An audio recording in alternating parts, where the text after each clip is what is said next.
What's up, everyone? Welcome to another episode of On the House, brought to you by Rubet.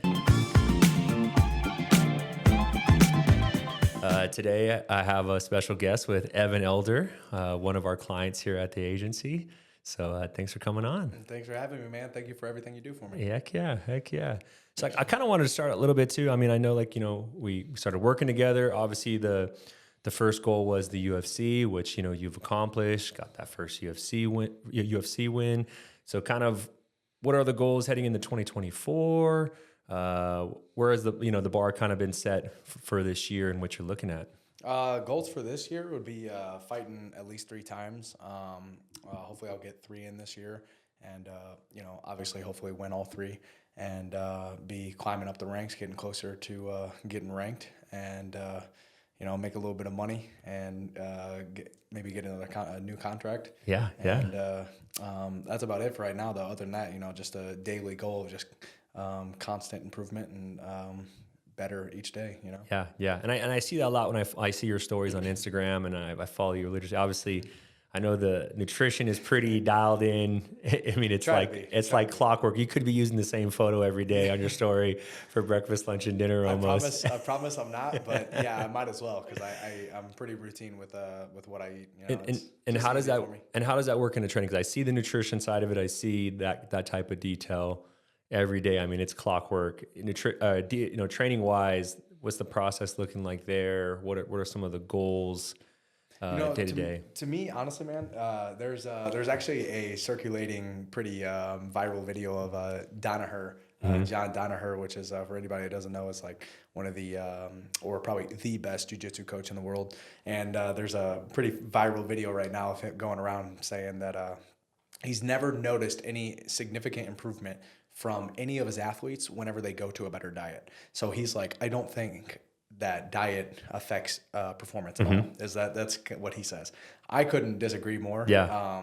That's been a huge turning point for me in my career, is the more educated I've gotten on nutrition, just overall in general, because it's I wasn't always sleeping right. I wasn't always eating right. I wasn't always warming up right. It's so multifactorial that, it could be a whole plethora, a whole nother number of things, but I feel a huge difference when it comes down to what I'm eating. I couldn't imagine that people don't feel a huge difference. The only way I'd imagine you don't feel a big difference is if you don't even know how bad you feel, or seriously, because a lot of I think that I'm sure that's a big problem in America nowadays anyways, is with the health epidemic that's going on.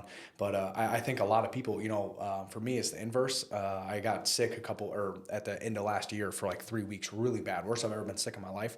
And I didn't really realize how great I feel all the time until that got taken away from me. I would imagine the inverse is true also. A lot of times you normalize, people have probably normalized how bad they feel. And to them, it's not that they feel bad, they just feel normal. But they wouldn't know how good they feel until they make the switch, of starting to eat really well and stuff like that, But also a lot more goes into it with the how you're sleeping, what's your training regimen. Are you undertraining, overtraining? Is your, training optimal, whatever?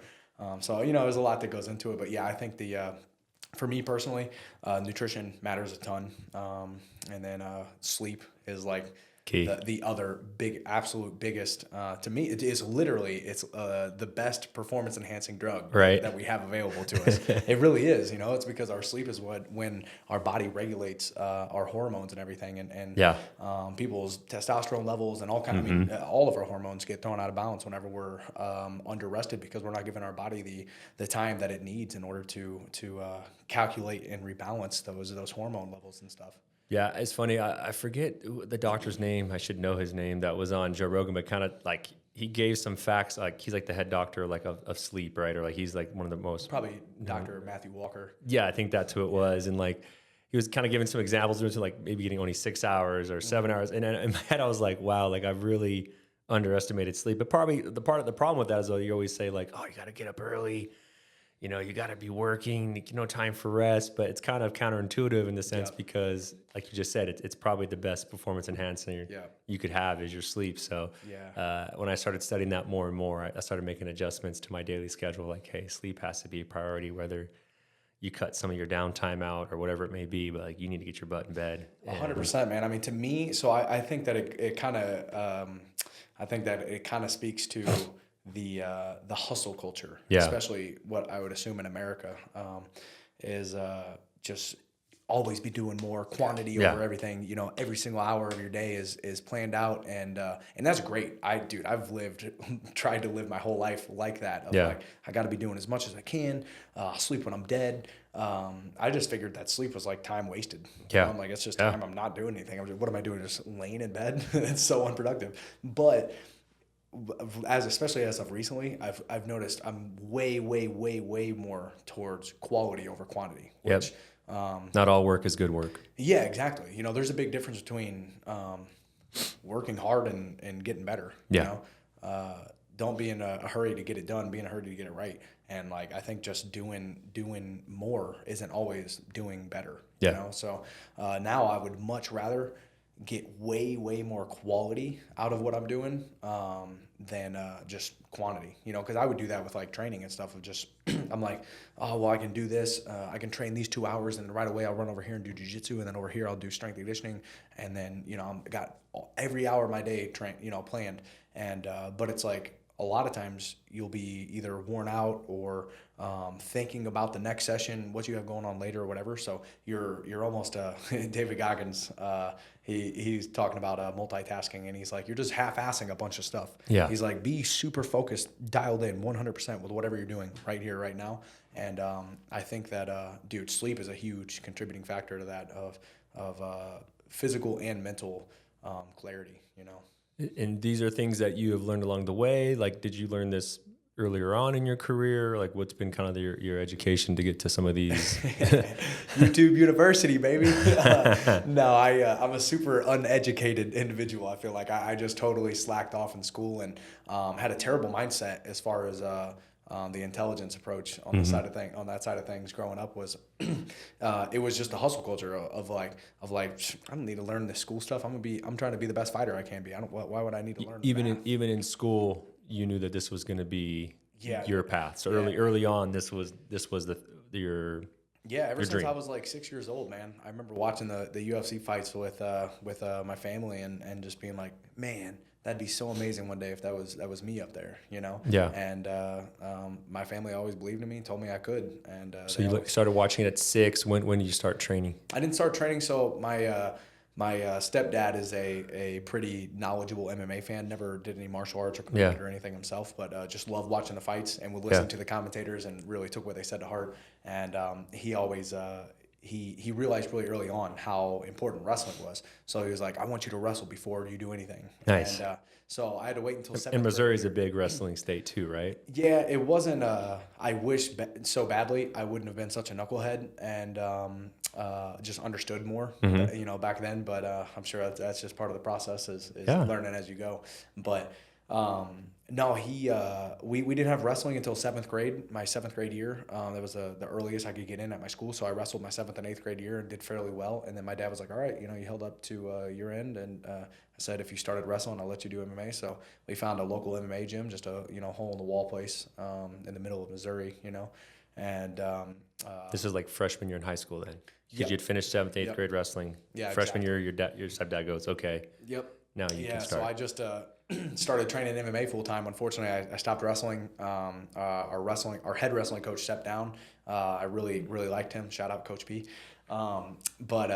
Then instead of getting a new wrestling coach, they put our head football coach in, and it was, you know, nothing against him because he was doing the best he could, but he wasn't a wrestler, you know. Yeah. And so we were basically just doing 2 hours of conditioning every day after school, and then I would go train MMA.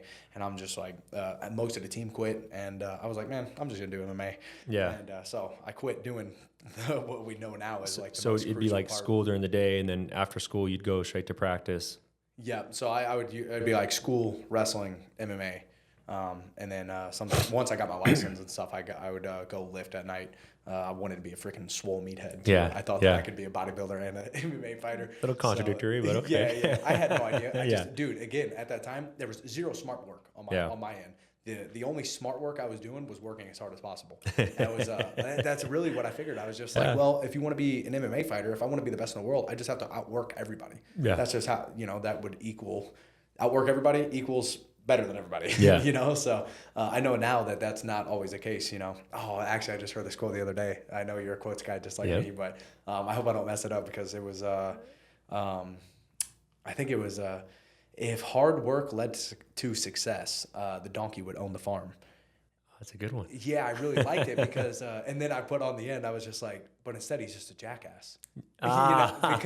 Because it's not always, it doesn't equate that way. It's like just because you work super hard, doesn't mean that you're working right. And I think that's the problem. Like we work hard, but I think sometimes we need to use the results of that work to adjust the process. And I feel like people don't do that enough. Like they just go to work and it's like, okay, the results aren't there yet. If I keep working hard, the results are going to be like, well, not necessarily. You may need to adjust your process so those results start coming. And you kind of, I feel like sometimes that's why you need scores or analysts, and data that you can statistics. Statistics that you can some sort of measurable factor. To make that adjustment. And I feel like that's the problem a lot of time.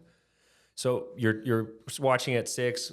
Who are some of the favorite fighters that you grew up either trying to emulate yourself after, or that you really loved watching? GSP has always been my favorite fighter. I feel like your age group is GSP was. Dude, GSP was the man, and I love. He was so cerebral, which is so funny that I didn't make that correlation for the longest time. It was, but I couldn't even understand how intelligent he was. Because I myself wasn't intelligent enough to know, how intelligent he was. But I could tell that, obviously he was one of the best fighters ever, best welterweight champion of all time, arguably. And clearly he was doing stuff right, so that's easy to see. That's like having, like you were just saying, like having like a measurable factor of like having UFC belt, having a tangible something that's showing that whatever you're doing is working, is successful. That was the highest level of it. So obviously whatever he was doing was working. And I feel like that happens a lot too with gyms. Like if a gym obtains a champion, I feel like it brings a lot of attention from other fighters to come join that gym because they see that it's working. We've seen gyms across the country, right? Like really grow upon having that success. Like you said, it kind of works. Even like look at Leon Edwards, for example. I personally think he's a good example of like I think it was Teddy Atlas that said, once a fighter becomes a champion, he becomes 30% better overnight. And it's true. It speaks volumes to how mental the every part of this game is. It's not like that person's skills grew 30% overnight. No. It was just that they truly believe. I could only imagine, dude. It's like the affirmation. It kind of confirms that I'm the best. That what you're doing, you're on the right track. And when you have that even more belief in that, or, again, you analyze the result, it's showing the process working. Now you're doubling down on that process. Now you're like, 100%. This is working. I'm the best in the world. I've won this belt. Yep. But I also felt like GSP is also perfect now that you bring this up, because I always felt like, I used to love the countdowns of his, or remember that little lead up series they did with him and BJ? Like, man, I was counting down the days to that fight. But like, he was always innovating, right? He was always bringing in new coaches and new training regimens, and he was doing. I feel like he was always ahead of the curve, and he was always trying to evolve. Before he needed to. Yeah, he was training with the best of each individual sport, because with MMA, I always explain it kind of like, it's like we're trying to get like 10 different black belts all at once, You're trying to be a black belt in striking. You're trying to be a black belt in boxing, black belt in striking. Kickboxing, a black belt in jiu-jitsu, wall wrestling, wrestling. You're trying to take so many different martial arts and blend them into this one mixed martial arts approach, and it's just you'll the MMA guys will probably never be as good in one individual martial arts as somebody that only trains that profession. I'm probably not going to step in the cage or in a ring and outbox a boxer, a professional boxer, not at an elite level. We've seen it a couple of times that we've had, UFC guys go to crossover. Yeah. It really is two different sports, The boxing in MMA is a lot different boxing. The range is different. Well, I would say boxing is a sport. Yeah. It's and MMA is too. But it is, in my opinion, way closer to a fight. Yeah. But yeah, it's just two different sports Yeah. for sure. Yeah. But yeah, there's a lot more game. I feel like there's a lot more of a game aspect to boxing. Correct. Than we were saying earlier. There's a big part of fighting that's just fighting. You know? It's like you got to be a dog. You got to be able to bite down on your mouthpiece and just be gritty. And I feel like our sport's one of the only that you could be that way. Yeah. Because we have weight classes, right? So you're not fighting anyone bigger than you. So if you're just the biggest dog. Yeah.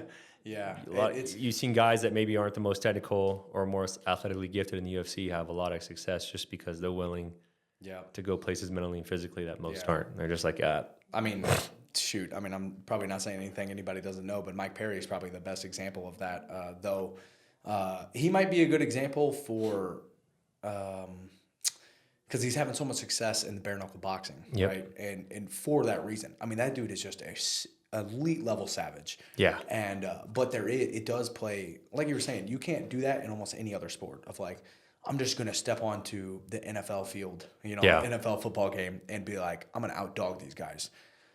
It's not going to work, No. Or go pick up a freaking tennis racket and try to outdog your way through the Wimbledon or something. It's not going to work. I love the NFL, but like when sometimes the people argue like, oh, that NFL's really tough. And I'm wrong. Obviously, it's very hard on the body. I'm not saying it's easy, but it's like 10-second goes, right? Yeah. There's breaks in between. I'm like, guys, you really like try and see how long a 5-minute round is. Like, I don't think people realize that. Like, it was so funny on Saturday. My wife looked at me and she's like, it's only 2 minutes into this round. I feel like so much has already happened already. I'm like, can you imagine the fighters? They're probably looking at the clock going, oh crud, we got 3 minutes left in this. So I think sometimes our sport doesn't get enough respect for just how hard that is. Yeah, I mean, because you could be an athlete. You could do a 40-yard sprint as a receiver, every couple downs, whatever, and you're going to be okay. But could you maintain that over the course of 15 minutes or 25 minutes? That's a different story. Yeah, and dude, again, it's two totally different sports. Yeah. The way I would imagine, or the way I look at it, is like you're gonna find ultra-driven, successful individuals in any endeavor. Yeah. Whether it's MMA, football, business, being an entrepreneur, anything, authors, whatever. You're going to find individuals that are super relentlessly driven to be the best that they can be. And I think if the circumstances were different and that individual ended up in a different area, he would find success in whatever they were doing. Correct. So, and I say all that because I don't even like having the argument really of like, the UFC is harder than the NFL or than soccer or whatever. They're all hard in their own I think you're right. The people that would participate in it would be successful regardless, just because of their work ethic stuff. I just feel sometimes people don't truly understand. I don't think there's much. I'm speaking biasly, obviously, because this is what I do, and I have a like for example, great love and passion. What is the percentage of Americans that watch football that played football at some point growing up? Yeah, probably a lot. Right? Yeah. Like high school, even maybe Pop Warner, where they played in their front yard. Yeah. But like, what's the percentage of fans that actually played fighting growing up? Yeah, I don't know. Probably not. You know what I'm saying? So I feel like when people like comment on sports, it's like, you can comment on that. Maybe, you played on your varsity high school team, but like when they comment on the fights, like, guys, you have no idea how hard that is. Like that's like he should be throwing his jab more. It's like, and it's hard to say, dude. It's hard to say, man, because it's like even when it comes to fighting, I was just having a conversation earlier, man. I get and I feel like we should, anybody that's trying to be successful in anything, we got to be our own worst critic. Yeah. Be strict with yourself and lenient with others. Yeah. But you got to be strict with yourself. So I'm always kind of beating myself up in the sense of like just trying to figure out where I can be better. Yeah. And every single day I show up, I get on the mats, I go to practice, and I learn more. And I just leave. I'm like, dang, I know nothing about this stuff. Just because I deepen my knowledge. Yeah. And there's a quote that I like is like, as the island of your knowledge expands, so do the shores of your ignorance. So it's like the more you know, the more you know, the more you know you don't know, of course, And so it's like every single day I'm like, gosh, dang it, I don't even know. I thought I knew about this stuff, and there's a deeper knowledge to be understood. And so, anyways, I say all this because going back, I would judge like watching fights whenever I was younger. I had no idea what I was doing, and I'm telling these guys, "Oh man, why are you dropping your hands?" And he's freaking like, "Dude, you never even been in a fight. You've never been in the UFC. You haven't fought at the highest level. Like it changes. It's different all the time, man.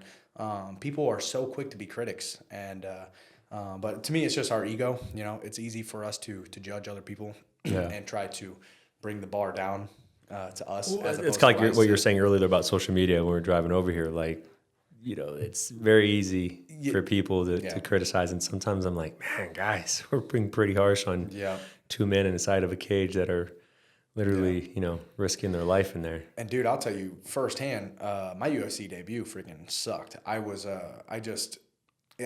know how easy it is to just have an off night. Yeah. Dude, you just have an off night, and unfortunately, that's the only night you get for several months. Maybe, you only get one, you get 2 nights a year. And that was really hard for me to make that adjustment because I played, baseball through high school and college, and like you play, say professional baseball, I think there's 162 games a season.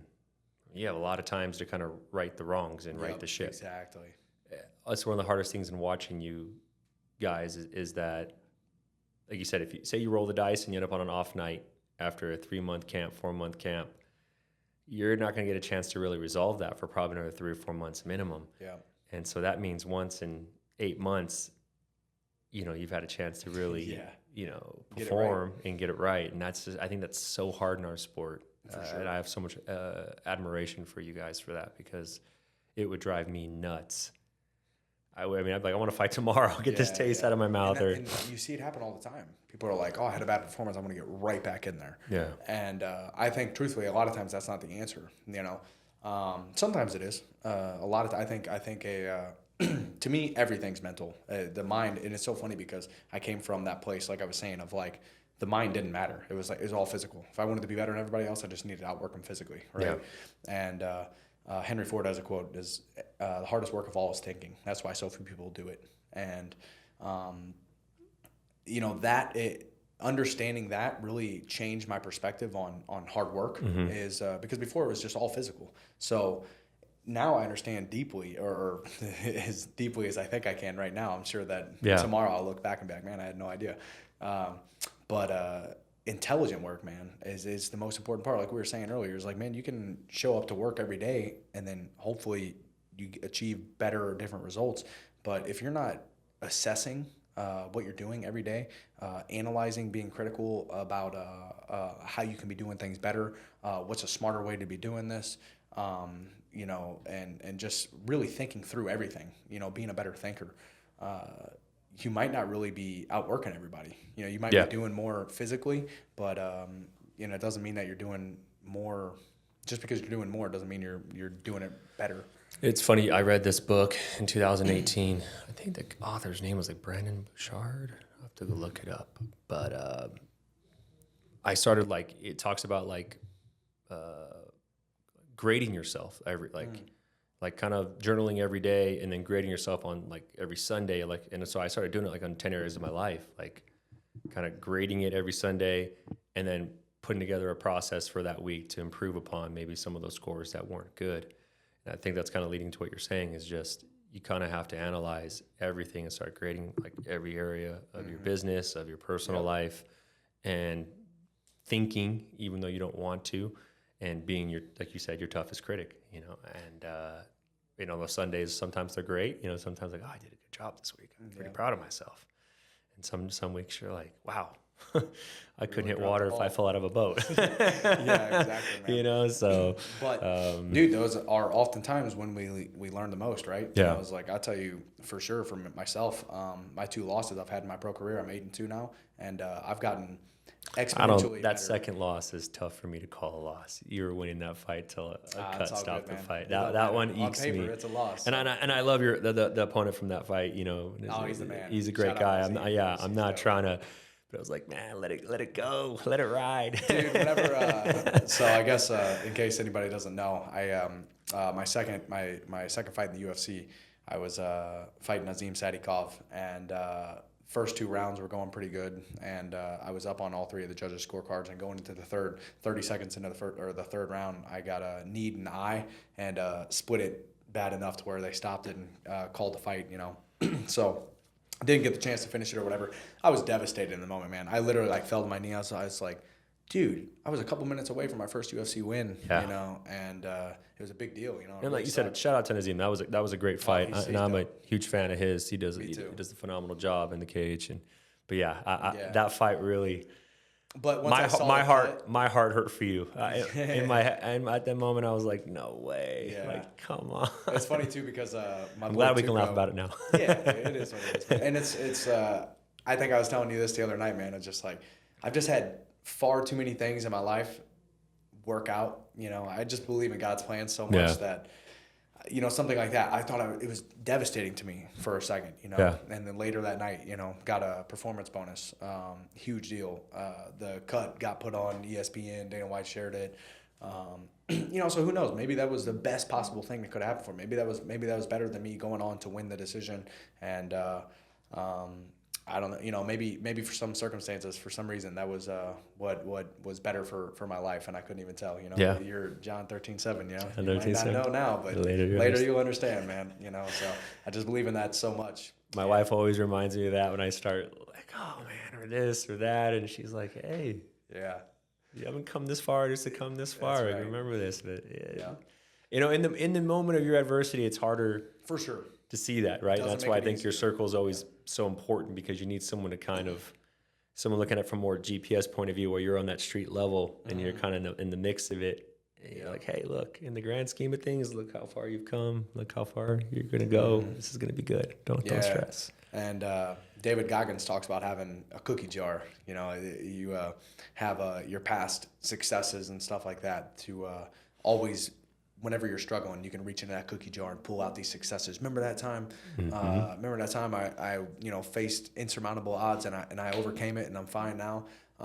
It's the same stuff, dude. It's like you have a cookie jar of the things that you thought should have destroyed, set you back or made you be a failure or whatever, and then you look at it later on and you're like, oh wait, no, that was a huge benefit. I just couldn't see it at the time. So then you can assess another problem as it comes of like, that's all right. Maybe this sucks now, but who knows? Maybe it's going to be better for me. It's going to be the best thing for me. So, the obstacle becomes the way. It does. That's a great book. I loved it. I mean, speaking of success, like what would success look like for you? Like, what does success look like? Like in your career, like what would, say you're 35, 40 years old and you've called it, you're about to hang your hat. That's super multifaceted to me. It would be easier as just looking at it as successful as far as my career. Career success would be, of course, being a champion, getting the UFC title. Man, that's what I've worked for ever since I started. That was the goal. So that would be probably the ultimate form of success in my career. But I'll be honest with you, man. There's a lot bigger things in life than just fighting, and it doesn't mean that I care any less about fighting. I think it's going to be my vehicle to reach my maximum human potential, and just being the best person I can be is far more important. So, as far as having success outside of just my career, there's a lot more important things to me. But as far as my career goes, being a UFC champion, I don't think that goal is ever going to change, and that will probably be the greatest form of success, I guess, in my career. Outside of that, if I don't become a champion, that is what it is. But other than that, I would love to have a lot of great fights. Also in my career, maybe this is a second career path, but I've always wanted to be the best coach I can be. So I know that first I need to be the best fighter I can be in order to have the skills and the experience and the understanding, the wisdom to be a great coach. Yeah. So I will also, I think, later on materialize having a lot of success in being a coach, also. So, man, I always ask that because, like you just said, fighting is a vehicle, but it's going to end. Mm-hmm. And I feel like a lot of times, like going back to our hustle culture that you were discussing earlier, don't have a plan B. It takes away from plan A. But I feel like in life, this is plan A for now, in this stage of your life. Yeah. but there's going to be a plan A 2.0. Yeah, exactly. That's a better way to put it. And there's going to be a second half of your life that doesn't involve you fighting. Not saying you're not involved in the business, right? But it doesn't involve you fighting. And I feel like that's one of the biggest worries and concerns I always have for our clients is, what is life after fighting looking like, right? Maximizing your opportunity while you're competing and to produce some good opportunities for you, afterwards. And also understanding what your identity is. And I think we've seen this sometimes where fighters, retire and they really struggle, and understandably so, right? Their identity for the good portion of their life has been being a fighter, and then all of a sudden you're no longer a fighter. Yep. And that's extremely tough. I think we see that in all the sports, right? Yep. NFL, NBA, MLB. I think the NFL has one of the highest turnover ratios, right? I think the average career in the NFL is 3 years? Dude, I couldn't imagine. I mean, it's so hard to be in the NFL. It's so hard to be a professional football player. Like that is something that. That's why I said everything I said earlier about not comparing. Yeah. Because, dude, I have a tremendous amount of respect for anybody great at anything, dude. Oh, I sure. don't care. I don't care if you're the best knitter in the world. Yeah. I feel like the recipe for success is so similar across the board. If you're going to be successful, it's going to take the same stuff no matter what you're doing. It's going to take hard work, discipline, consistency, knowledge, continued education, a bunch of sacrifice. It's going to take the same things, right? So to see anybody ultra successful at anything, that they put in the time and the effort and 100%. the hours. And yeah, dude, especially something as physically demanding as like being a professional football player in the NFL.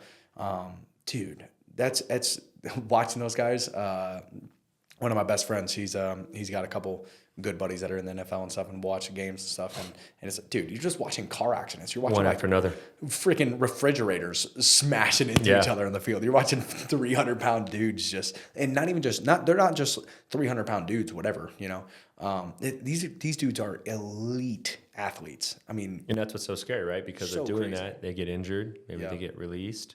Yeah, it's so sad too, man. It's a tough. Sports is a tough business. We see the stars, but there's a lot of turnover. And again, I think that's one of the biggest things that we have to prepare our athletes and our youth for is like, hey, pursue this as far as you can, take it as far as you can, but understand that there is an end date for this. This isn't a long-term thing. And I don't even think that's got to be a bad thing because it's I mean, this might be kind of a silly comparison, but it's just like death. It's like.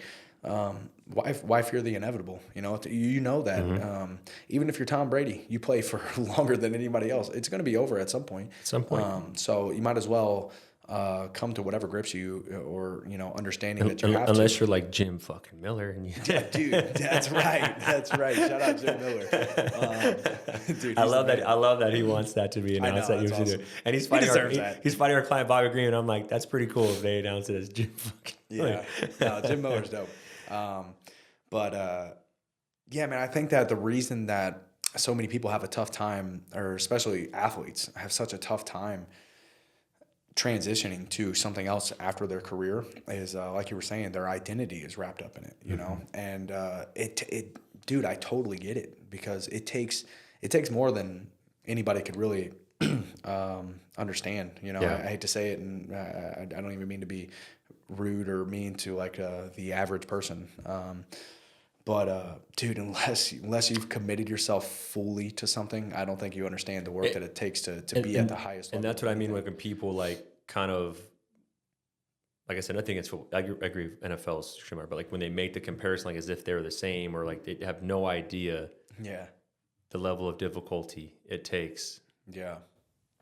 Well, and I think you even said the other day, in fighting, I feel like it might even be easier to get to the biggest promotion. It might be easier to get to the UFC than it would be the NFL, but I think it's harder to stay, like you were saying, because it's, yeah, man. But as far as, I mean, you could have 2 fights in say 6 to 8 months, and if you lose both, you're out. Yeah. I mean, that really could happen. I mean, I said NFL is extremely hard, right? I mean, how many Division I programs are there? Division II, Division III, Division 1A, whatever it is. Like there's millions of college programs. There's no minor league for football per se. I mean, there's a couple other leagues now, but there's no like developmental system like say minor league baseball. Yeah. And so it's extremely difficult. And our sport's still so young, man. It's like I really feel like we're still in the dark ages. We've come a long way. Well, and I do think we're more global than any other sport too. So I wonder like how that's going to affect the future, how difficult it is to get in when you're seeing all these other countries producing talent. Yeah. And there's only so many events a year. It's going to make it harder and harder as these other continents and other countries start developing. That's a really good point too, because they just opened up the UFC PI in Mexico, and that is nice, and, dude. I bet it's crazy. It's nicer. It's nicer than Vegas. That's what you said, and I was like, I couldn't possibly imagine how that'd even be possible. Like, how did you make that nicer? But like you said, it's 7 years difference in technology, stuff like that. So, well, you think too, like the first one in Vegas, they're. I don't say it's a guinea pig, but you're learning, right? Yeah, like maybe they put some products in there or some machinery in there that's not needed. Mm-hmm. You start trimming out the fat. You start learning, what works and what's not working and what's more efficient. So I mean, I think by the second, third, fourth, versions of the PI, they're gonna get better and better. Yeah, no, for sure. Just like anything, just like we were just saying, dude. I really believe this with anything, man.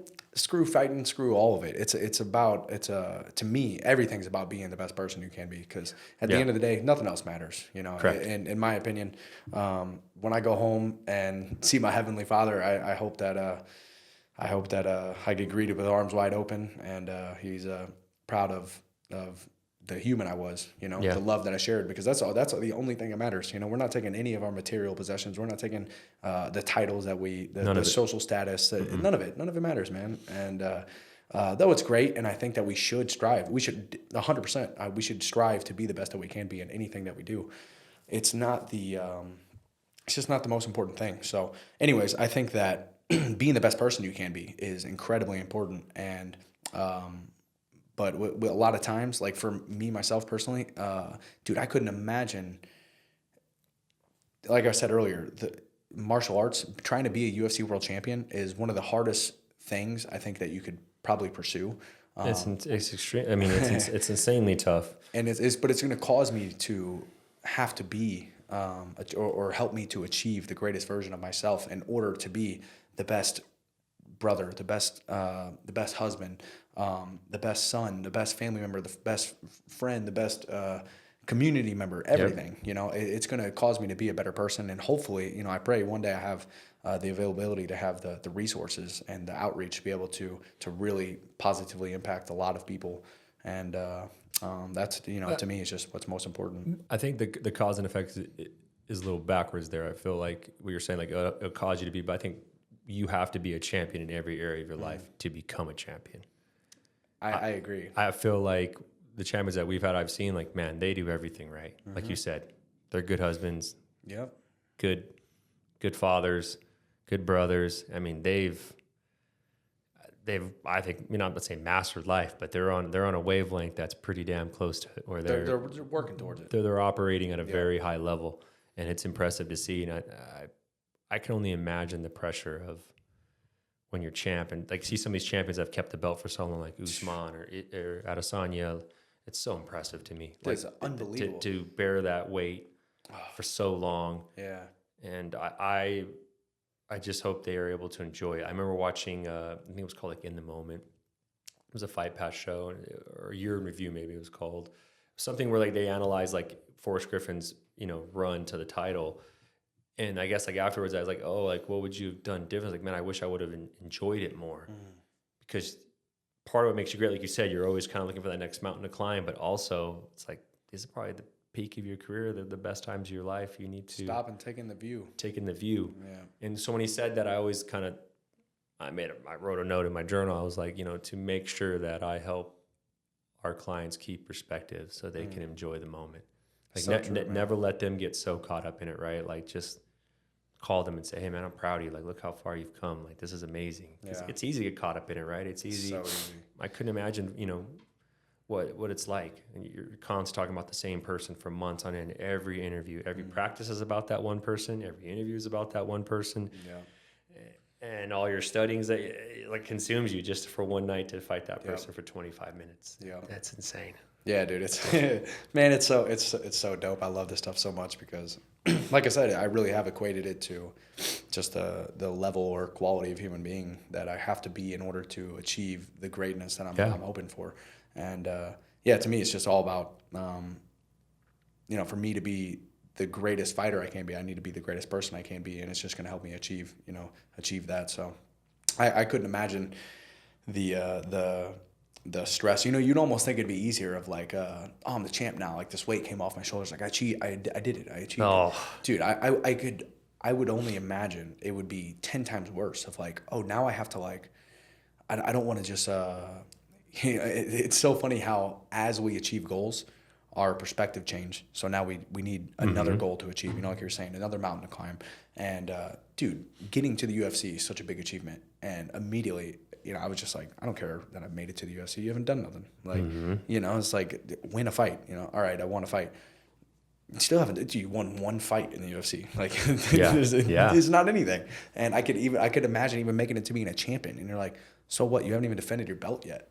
You know, and it's like, seriously, you know, and it's like, but you know what it is it's those same monsters, those demons that drive you to think that way, you know, is what causes you to be great, but also can cause you to overlook and not enjoy the present moment, you know. I think it's such a balancing act of being present where your feet is at and enjoying the moment, but also working towards the next goal. Yep. I feel like that's like the life balance that you're always trying to. I feel like everything in life is paradoxical. I really do. I don't think it's I don't think it's for us to understand. I don't think God put us here to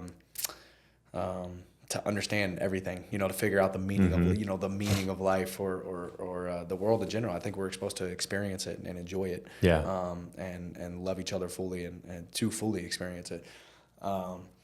But to me, before that reason, everything in life is paradoxical. We should work as hard as we can to achieve these goals and be the best that we can be. But it also doesn't really matter. You know, it's like who you are as a person, you know, as far outweighs what you do. Was it Hermosi that said that? He was like, in 3 generations, like, you're not even, no one's going to even remember. Dude, yeah, it really and I think, you know, so you better just enjoy it and, you know, not worry about other people's opinions. Yeah. And whenever I was younger, I had a lot of like existential crises of like thinking about how I need to leave my mark on the world like that way. You know, my life mattered. I left to where my name is remembered. And how am I going to do that? You know, I'm going to be the best. I'm going to be the greatest lightweight champion in UFC history. And then you think about it, you know, it's all that stuff sounds great on a surface level. And to me, that's why God is the truth is just because if you ask the question of why to infinity, you know, you could try to, you know, trace anything back down to the source. You're always going to be left with the question of like, pretty much to me, it was like how things even started, you know, where'd the world come from, stuff like that. So to me, my foundation is just God. And I could ask those questions and find answers that suit me and fill my heart. But man, I forgot where I was going with that. I got so caught up. Yeah, it's all good. But that's what it was the whole the leaving your mark on the world, you know. And it's just like, man, even if I'm the greatest champion of all time, you know, even if I'm the greatest champion of all time, I even know as I want to be a great coach, you know, on top of that too. Those that come after me they should be better than me. You know, it's like I'm gonna get overlooked. I'm probably gonna get surpassed, even if I'm the greatest of all time. 3 generations from now, I'll be irrelevant. You know, I think that it's not the right goal to aim for.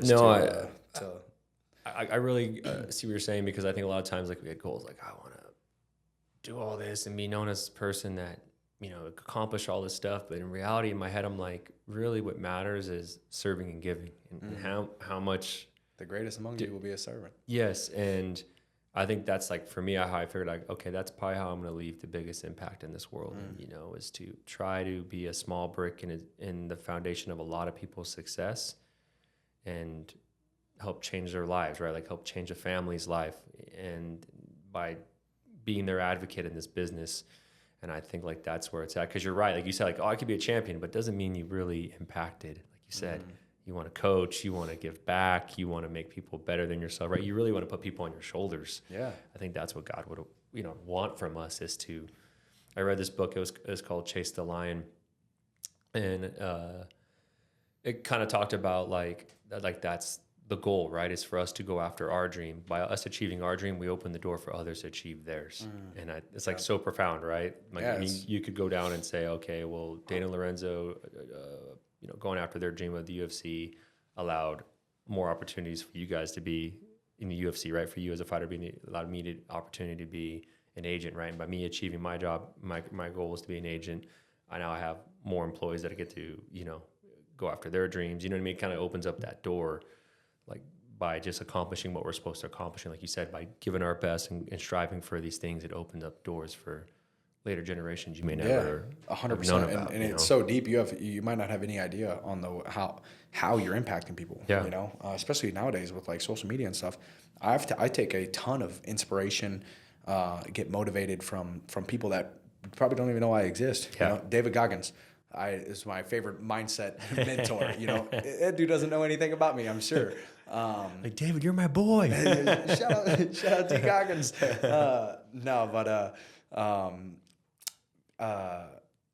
Yeah, man, it's so much deeper. It's so much more to me there's just way more meaningful things in life, and I would, actually my life perspective changed whenever I was, I think I was 21, maybe 22.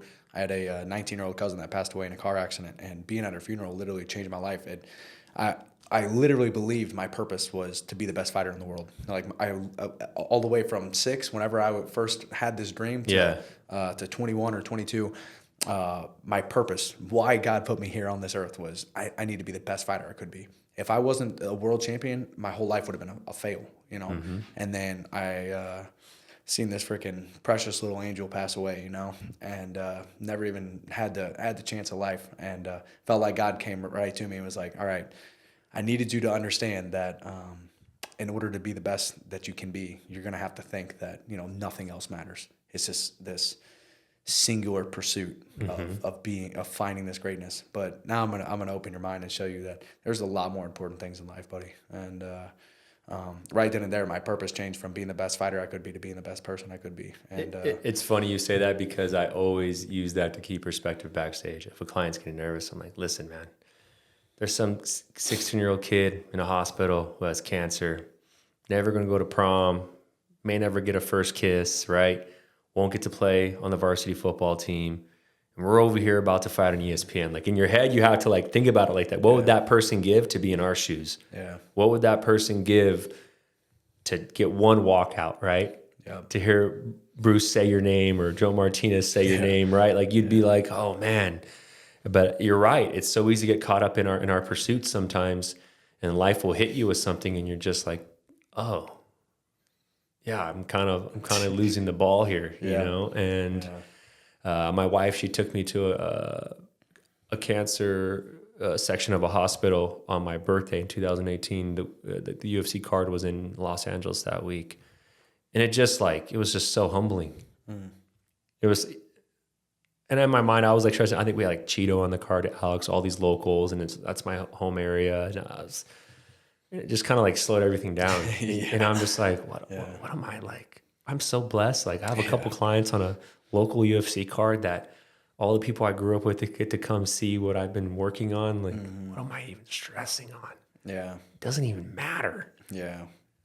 Yeah, we you're saying it on the way over here, it's like we're the main character of all of our stories. Yeah. Each and every one of us, we are locked into this flesh bag, and it's like this is our singular perspective that we get to have on this experience. And it's really hard sometimes to take yourself out of your own body and put yourself in another person's experience and try to see things through their eyes. It really is. And but man, I think that it's to me, that's emotional intelligence is your ability to like look at things from somebody else's perspective and understand and try to even feel the way that they feel. But kind of going what you're saying earlier with social media and stuff, I feel like we don't listen to learn. We're listening to respond. Yeah, so much.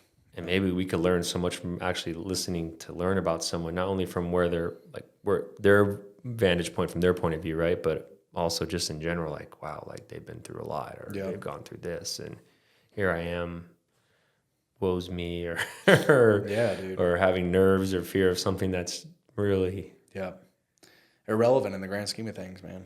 I think it was GSP that said that he would, drive around or walk around town and before fights, if he like when he was nervous, and he'd be like, well, that lady carrying her groceries, she could care less if I lose on Saturday night. Like you start realizing, like, on the grand scheme, like, that's not that big of a deal. Yeah. You know, like, life's still good. Yeah, man. It's all about who you are as a person. I've met dude, that's one thing I've always said is I'll never regret giving everything I have to anything, you know, but especially this sport.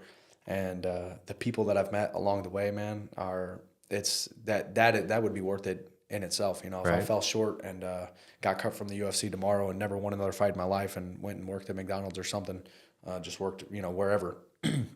The people that I've met, the places that I've gotten to go, the things I've gotten to do, I wouldn't be like, oh man, I wasted all that time chasing that stupid dream. You know, it's like, for one, this stupid dream made me the person that I am.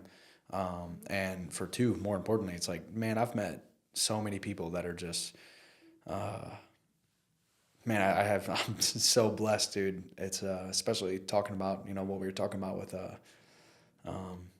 some people got it real rough, man. They got a real bad go at this time, in this go around of life. And, just to think about having a fully functioning body, being able to, you know, be healthy enough to freaking compete in the you know, in my opinion, the hardest sport in the world. And sometimes you lose perspective on it, but I'm blessed with just so much that. But the greatest blessing of all, you know, is the people that I have in my life. Yeah. And you know, fighting's introduced me to a lot of the greatest people I've ever met, and I will forever be thankful for that, for sure. Yeah, I always try to. Well, one way I try to always bring perspective to myself is like, dude, the 23-year-old Jason working at Outback Steakhouse in law school, he'd be jumping out of his skin right now. Like, what? You got the main event this weekend? Like, he'd be over the moon. And so I try to keep perspective, like, hey, like, that young kid, that was you, that's what he wanted. Like, be happy. You're here. And the other perspective, like you said, too, is just understanding, like, how precious life is, and sometimes realizing, like, dude, you don't have cancer. You have a beautiful wife. Like you said, the other day I was stressed. That's when he says I was stressed out. I was like, oh, maybe I won't go to jiu-jitsu today. Like, I'm just having it. And my wife's like, dude, why not? Yeah. Like, you got the ability to. Like, what's going to be solved in the next hour anyways? And then after, you know, as the post-training feels, you always feel like way better, right? Like, whatever stress you had after training, you're like, oh yeah. And then you get to see your people, like you said, all the amazing people. I got to see my jiu-jitsu professor of over, 16 years now, and you're like, man, what was I thinking? But you're right. Like, it's perspective is everything. One thing I always ask our guests is, like, if you could go back and tell your 18-year-old self anything, like, what would it be? Like, if you tell your younger self, your 18, 21-year-old self, like, what would you tell yourself then? Start learning, bro. Jeez, stop being such a meathead. But I don't even know. I would be afraid. Honestly, I would be afraid to say anything. I would probably just watch and observe. I don't think that I would tell myself anything, because I would be afraid that it would wind up affecting my path and put me in a different place. Butterfly effect. For real, 100%. All to the Seriously, course. man. I wouldn't change where I'm at, or wouldn't change nothing, man. It's funny, when I asked myself that question, I had a very similar premise to you, and I just said it'd all be worth it. Kind of like, not trying to say something like do this or do that, but just like, hey man, it's all going to be worth it. Damn. Like, just like, keep your head up. Keep, you know what I mean? Like, just give them some affirmation and let it go. Cause I was like, well, once I say something and it takes some time. That's perfect. That's the perfect answer to that question, is it'll be worth it. It'll be worth it. Like, it's going to cash in. I love that. That's the perfect answer to that question. So I know you're a big quote guy. So I always also ask, anything on a billboard. So we're here. It's the I-15 for the people to see. What would you put on there? What quote? Dude, I have. And I know you got no. I mean, my favorite quote of all time. I wouldn't put it on a billboard, but my favorite quote of all time is, "The essence of wisdom is to see the connectedness in all things," and I just love it because it speaks volumes to, dude. Each one thing in life is so relatable to everything else. In my opinion, it's like, I love, I'm so glad that that God put this pursuit of being a fighter on my heart, because to me, MMA, especially just fighting, is the most analogous thing to life. It's the most closely relatable thing to life, because life is a fight for all of us, man. We better learn how to fight, because there's going to be, whether you want to or not, you can avoid uncomfortability and stuff like that, and pursue comfort. But at some point in your life, man, you're going to deal with some hard things, you know, some sort of, losing a family member, losing a job, just being uncomfortable, man. You better learn how to fight through it, because life goes on. And, it does. And we better try our best to keep going.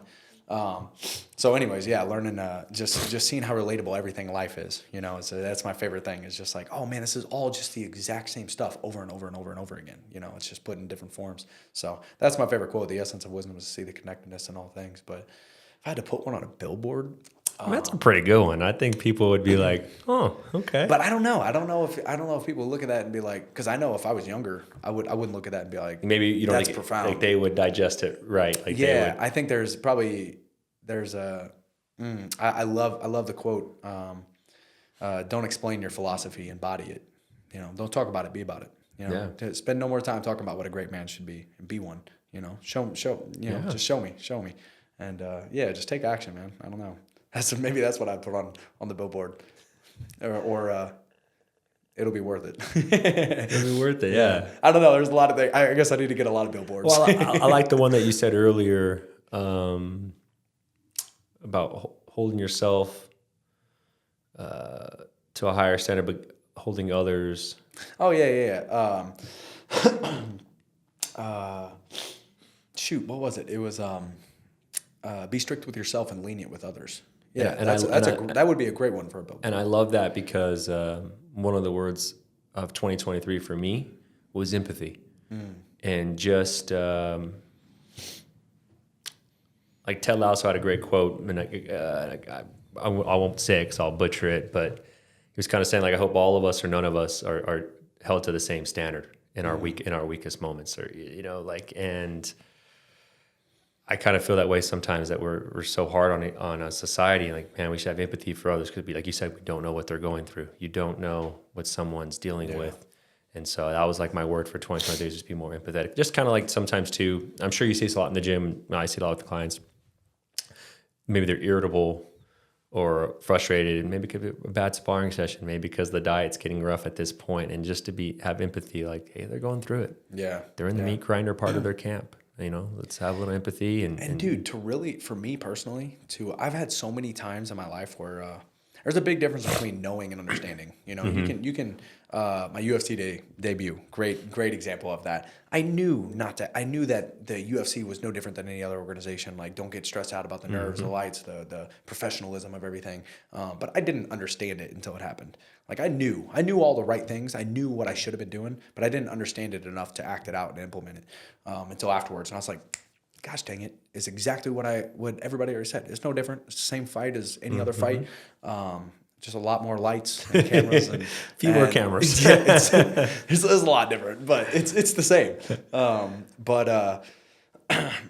Man, you can think you know what somebody's going through, and it's like, but man, unless you've walked every step in their shoes, you can't, you know, because like, what is their mindset? You know, you can have the exact same circumstance, the same exact scenario happen to two different people, and the way that they perceive it is vastly different, you know, because of the way that their mind has been programmed from their previous experiences, you know? So it's like, yeah, maybe you would feel like you understand what they're going through, but maybe the way that they look at it from the other factors, the way they're processing it is just completely totally different. Yeah, that's great. Yeah. And I don't think that we can truly understand anybody fully, you know? Yeah. So we should be more empathetic of like, I guess it's just humility, you know, of understanding, like, I don't understand, you know, hey, I don't know what you're going through, but I'm sorry that you feel that way, you know, or whatever.